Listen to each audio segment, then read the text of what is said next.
this is a presentation on a look at culture and power in the classroom, and we're going to be focusing on the foreword by Donaldo Macedo, An Unapologetic Biculturalism Beyond the Politics of Tolerance. So first I'm just going to go through some of the main points of this article and then share some of my own thoughts as we go along. So the article starts out in 1987 conference on the work of Paulo Freire. And so Freire has this unshakable belief that change is possible no matter how difficult it may be. At this conference, Freire sparked many progressive educators through this conference. This group of educators came together to fight the right-wing attacks that were shaping education in the early 80s. And then many believed that liberal beliefs were going unheard due to mean-spirited conservative movements headed by the Secretary of Education. So through this conference was really a time for some progressive educators to band together and start fighting what they thought were unjust laws and policies put into place during this time.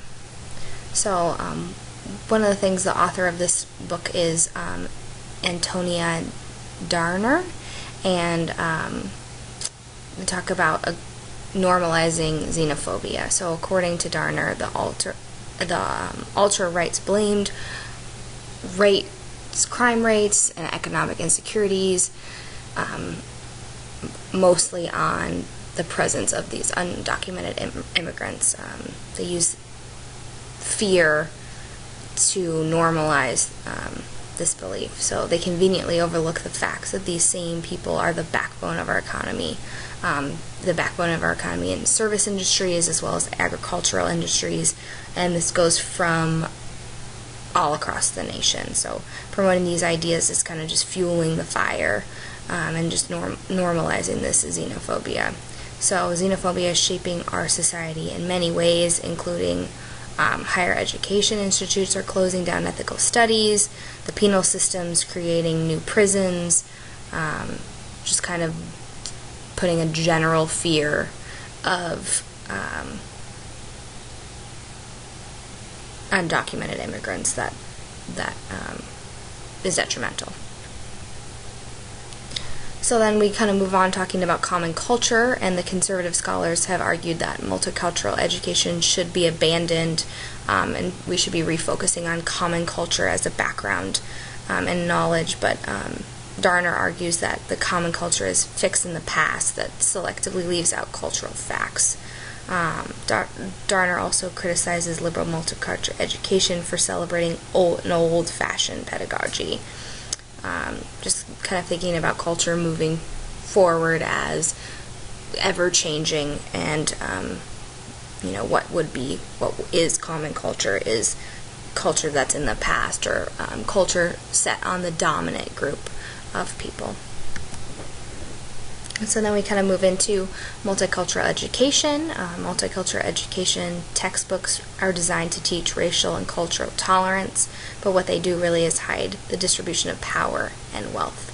This type of education promotes tolerance but misses the message of mutual respect and racial and cultural solidarity, which it kind of gives you the message of I will tolerate you. It's kind of one of the main points of that.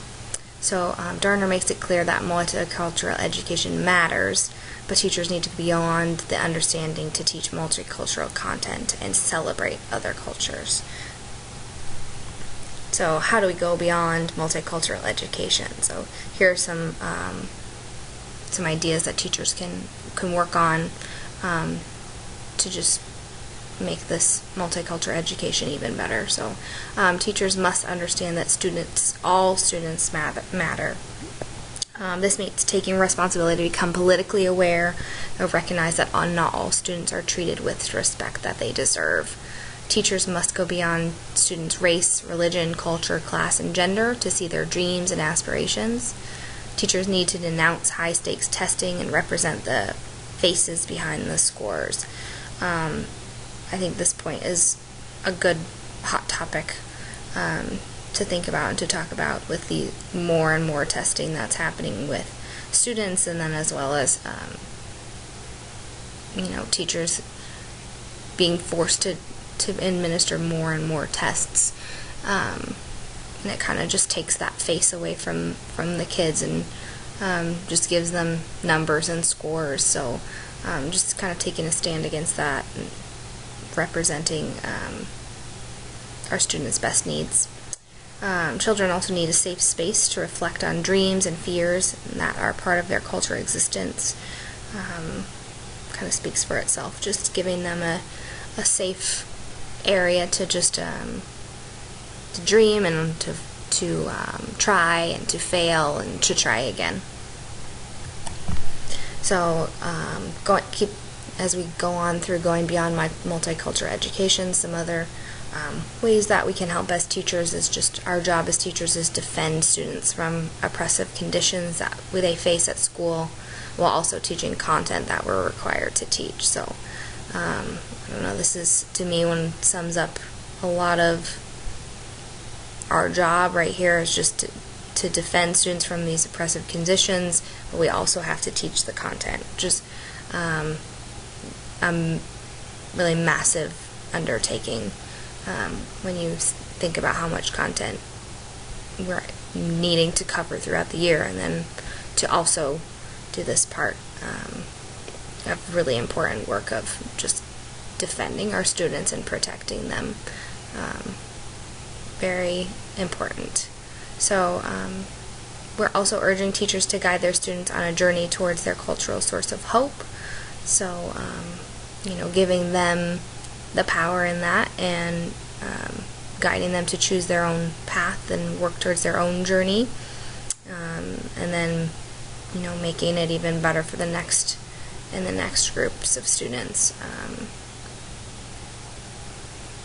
As teachers, we need to reclaim our cultural dignity while proudly proclaiming, "Yes, we can," which was the conclusion of the foreword that I'm talking about. So as we just go on through kind of what I was thinking as I was reading that, there's one of the things that struck me was that this has been going on for many, many years, and it's not easy to see what has been accomplished.